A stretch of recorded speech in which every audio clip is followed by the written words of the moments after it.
Hi, my name is Kelsey Hill, and I will be discussing bullying, both what bullying is and then how it can be combated. So, I will first go through a definition and then talk about the teacher's understanding of what bullying is and how that might differ from what victims' ideas are. And then technology's effect and how it's changed what the face of bullying and how we look at bullying, and then how to deal with and fix this problem. So, from our textbook, the definition of bullying is a situation in which one or more children or adults harass or target a specific child for systematic abuse. On that same note, cyberbullying is victimizing or targeting a specific child or adult for systematic abuse, either online or via email messages. So, both with aggressors and victims of bullying, there's different characteristics that are shared by many of the people that partake in this. So, aggressors are often children of bullies, so this is a generational issue. They have aggression towards peers and adults, both their teachers and their parents. They act on impulse, they don't necessarily think through things. They have a strong need to dominate other people, and they may derive satisfaction from inflicting injury and suffering upon other individuals. Victims, on the exact opposite of that scale, they tend to be more anxious and insecure, more cautious, sensitive, and quiet, and most importantly, they suffer from low self esteem. That's generally the way that they become victimized because aggressors will hold on to something that the victims have low self esteem on, and they will just perpetuate that into a cycle. So, in one of the journals that I read, the teacher's understanding of bullying, it came from Canada, and they did a lot of research and interviews and surveys from both teachers and students who have been bullied and their teachers' understanding of whether they knew their students were being bullied. And a few things came out of this. The first is that the teacher's response is a key factor in choosing in whether students choose to disclose their victimization. If they know that their teachers aren't going to care, they're less likely to say that they have been bullied.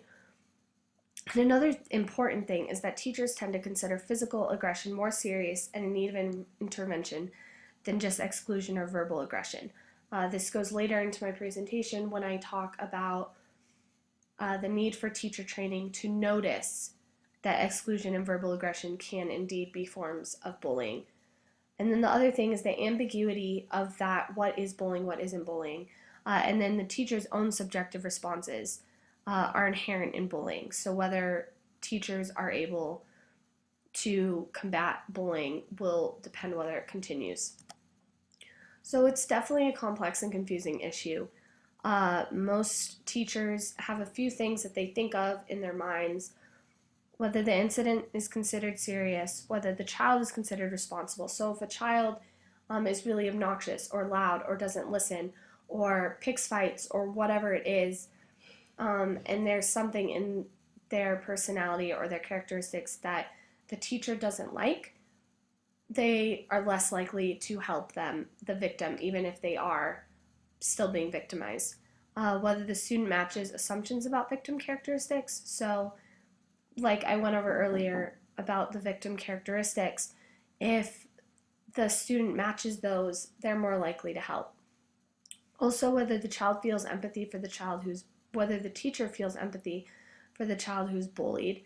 So, if the teacher maybe was bullied himself or herself when they were younger, they're more likely to empathize with the victim.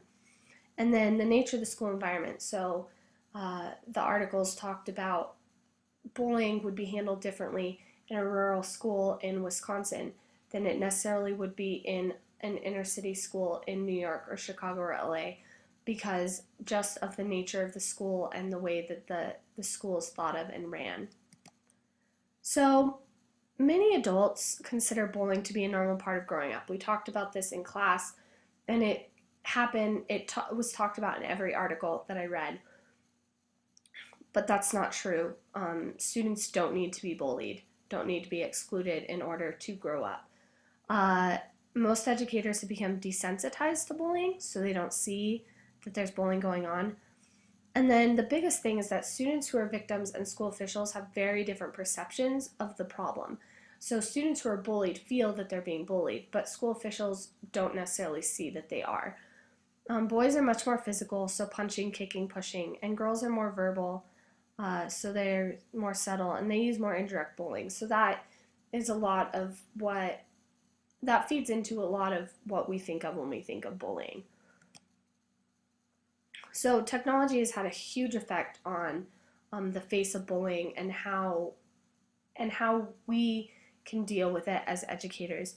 So cyberbullies consist of social climbers and aggressive harassers. So social climbers use the internet to expose those they consider inferior, but they also use bullying as a way to fit in with a particular crowd. So this is the sort of kid that wants to be unpopular, so he's going to do what the other kids are doing. The aggressive harassers are bullied themselves, and so they begin to harass others in order for retaliation, almost. One of the biggest things is that it creates anonymity, so it creates a lowered sense of responsibility. So you're more likely to send a text to someone that says something mean than you are to say it to their face. So it removes the person and the responsibility and then the consequences of that. And the characteristics of an online bully, they tend to have a deficit in emotional bonding. They're more often female, they're typically older than their peers, and they generally spend more time on the computer, which one of the articles, The Strategies to Prevent and Heal the Mental Anguish Caused by Cyberbullying, also talks about how students who spend more time on the computer are less likely to get good grades, so there might be a correlation to that. So one of the biggest words we've heard in the news recently is viral. So our book says cyberbullying is like a drive-by shooting, and in a lot of ways it is. With text messaging, you can instantly and constantly harass victims. So instead of it just being in the schoolyard or the lunchroom or the classroom, you can send a text to the victim anytime, anywhere, as many times as you want. Using cell phone cameras, you can take and spread harmful pictures around the school, or around the city, or around the state. And as we've seen with some horrible news stories recently, sometimes around the country and world. And then with text messaging and the internet, you can also spread rumors to large groups instantly. So a lot of these